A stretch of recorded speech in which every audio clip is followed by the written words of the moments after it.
thank the panelists for being here today, and I commend all my colleagues for their participation. I would hope, though, that if it is true, as you said, my friend, that things are getting better, that we are at the turning point, I'm failing to understand why it is we cannot get the data. Why it is that they have stopped putting out the data. It would seem to me that if things are getting better, that we are at the turning point, that Mr. Mnuchin and this administration would gladly share that data with us. Why is it that they are refusing to let the American people see the numbers? This has been a tradition for as long as any of us have been in government, but they're not giving it to us. The experts' analysis we've heard today has made three things pretty clear. First, we are dealing with widespread unemployment of a magnitude that we haven't seen in generations, and the pain is not over yet.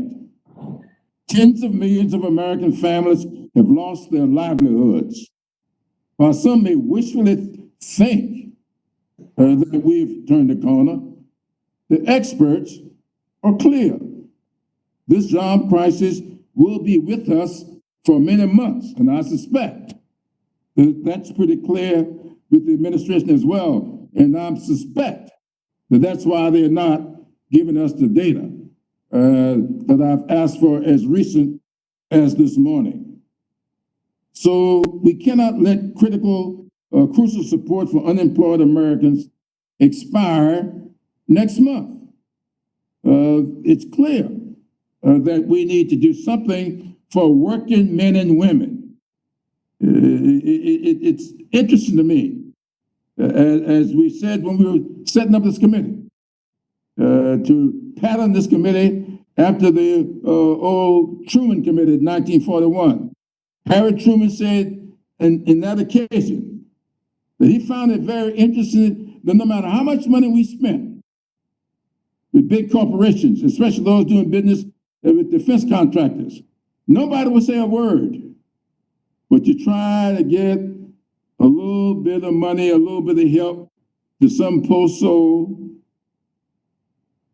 nearly unemployed, and all hell breaks loose. All we can hear now is $600 will be a disincentive for people to work. That's an insult. People want to work. The jobs are not there, and that's why they're not there. That's why we passed the HEROES Act. And just after we passed that $3 trillion HEROES Act in the House, without any, well, we did get one Republican to vote for it. When we passed it, Chairman Powell said at the time, $3 trillion may not be enough. And so I would hope that we would set aside all this partisan bickering and let's do what we can for the American people. Now, the second thing that they make clear here is that without a comprehensive plan to combat the ongoing public health crisis, we will never have a solution to the unemployment crisis. I don't blame the spike that's taking place here in South Carolina on my Republican governor. Henry McMaster's a good guy. I'm not blaming him for the spike, but I see my state in the news every evening now for setting a record.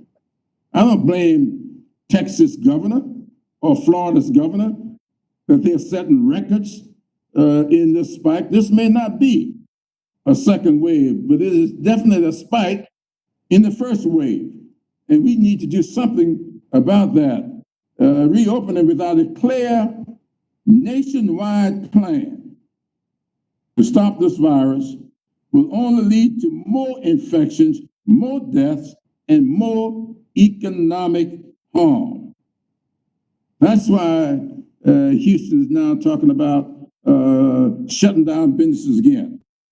Sky-high unemployment will continue until the economy can reopen in a sustained way that protects the health of all Americans.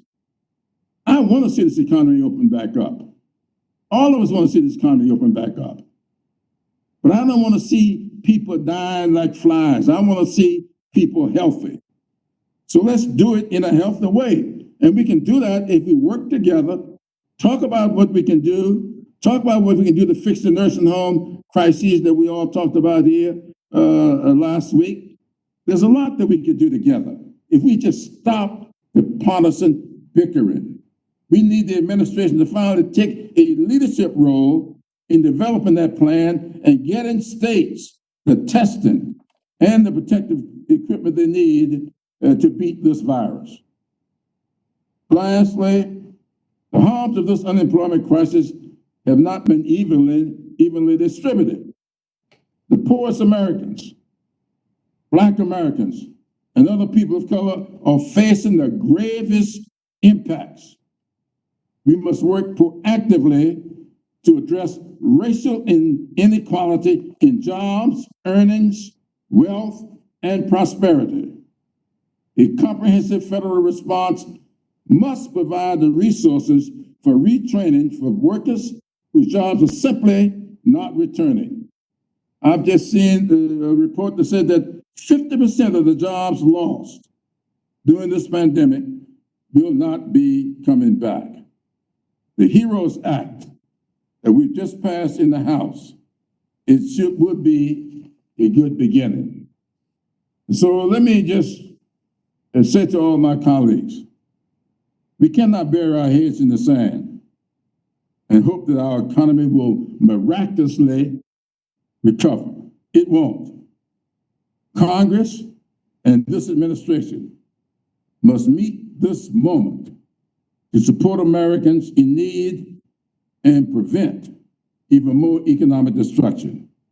And with that, this meeting is adjourned.